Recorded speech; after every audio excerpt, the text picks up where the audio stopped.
Christmas season has been my favorite time of the year as far back as I could remember.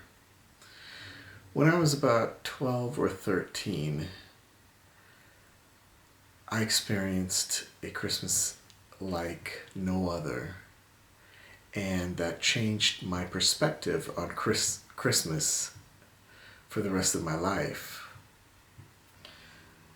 My family was living in a tiny village in the middle of Rwanda at the time. My parents ran an orphanage there. We had about 150 kids and about another 100 or so support staff that, helped take care of the kids and the campus. There was no electricity, no telephones, and I remember several weeks before Christmas, we were cleaning out this old storeroom when I ran across an old Christmas tree that hadn't been looked at or touched in many, many years. And I even found a box of Christmas lights.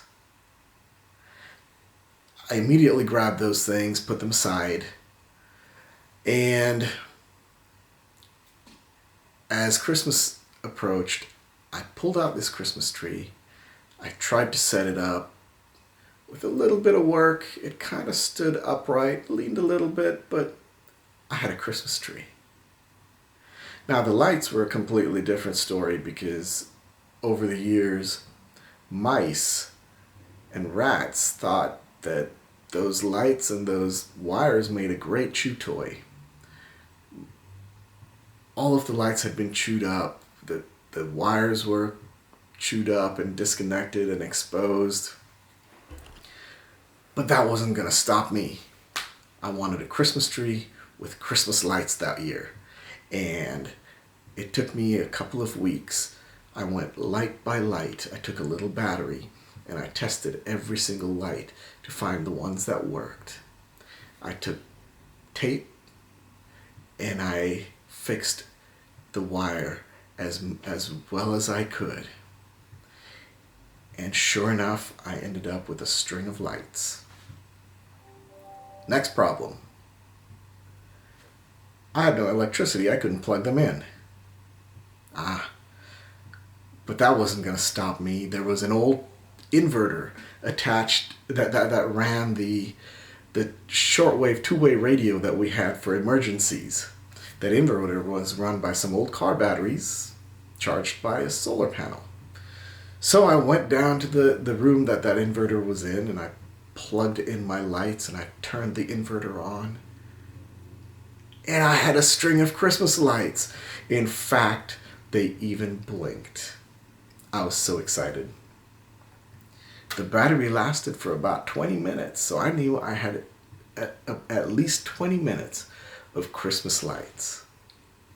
I set that tree up outside of our house.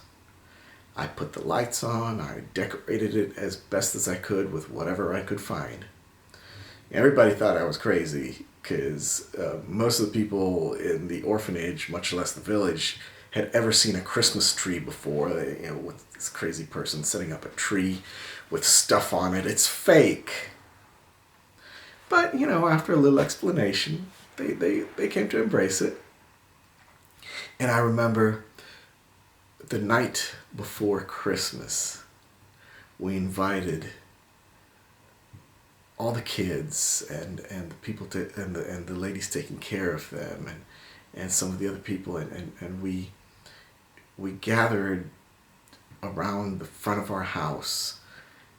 I had run a wire from the tree to this little inverter with the batteries. I made sure the batteries were charged, turned it on. There were some lights.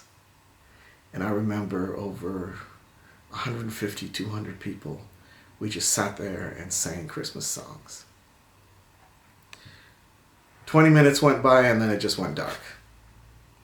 Lights died, batteries died. But we never stopped singing. We kept singing Christmas songs. That night, in the dark, lit by lanterns and candles, my family and a couple of other missionaries who had come up to join us wrapped little toys that we had collected over the year.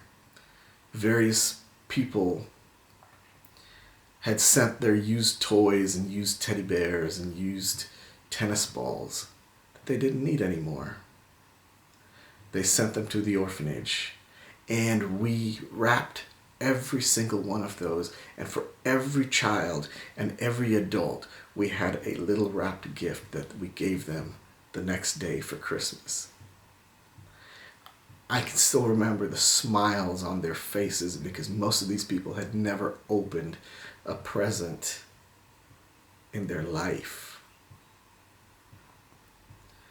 I remember the kids talking about this Christmas, the tree, the gift, the meal. They talked about it for months following Christmas. It was special. You know, this whole Christmas thing started around a gift that God gave this world in the form of a tiny little baby. This tiny little baby was the Son of God who sacrificed himself for our salvation. You know, the whole idea of Christmas gifts in society anymore has gotten a little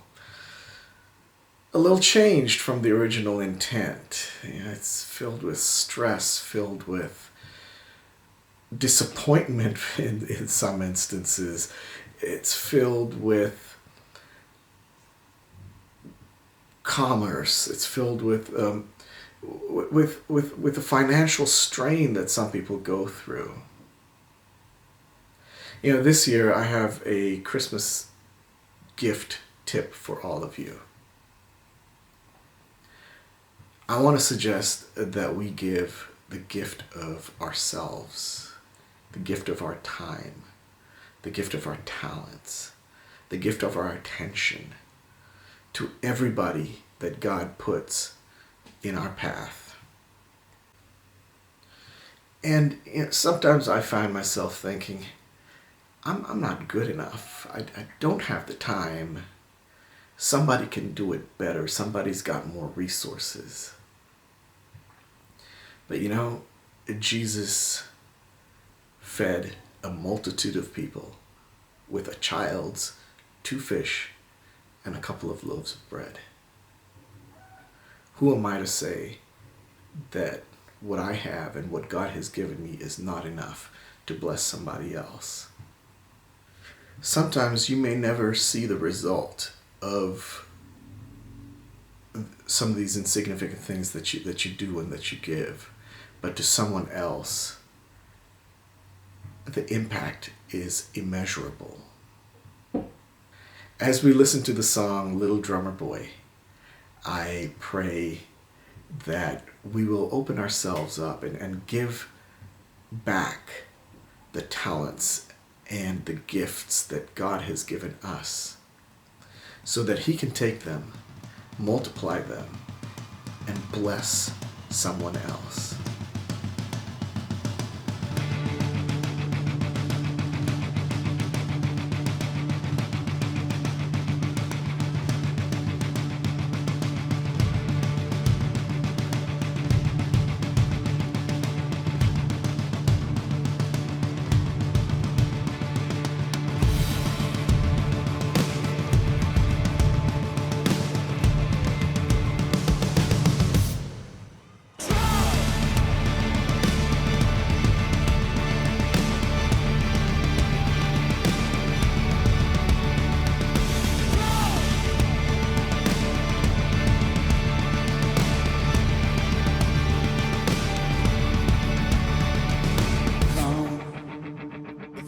Told me power up a pum pum, a newborn king to see power up a pum pum. Our finest gifts we bring power up a pum pum.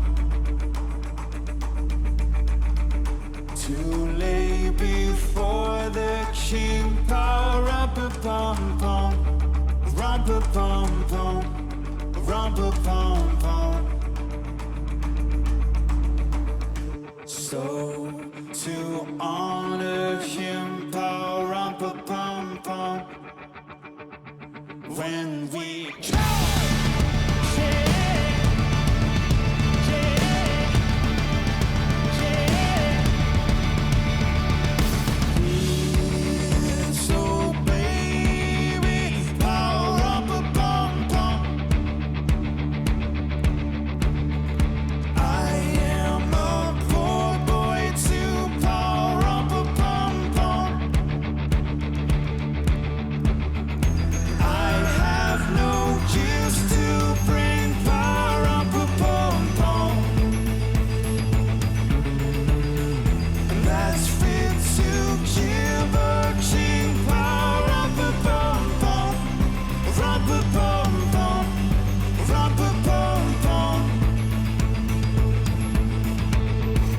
shall I play for you, pa-rum-pa-pum-pum, on my track.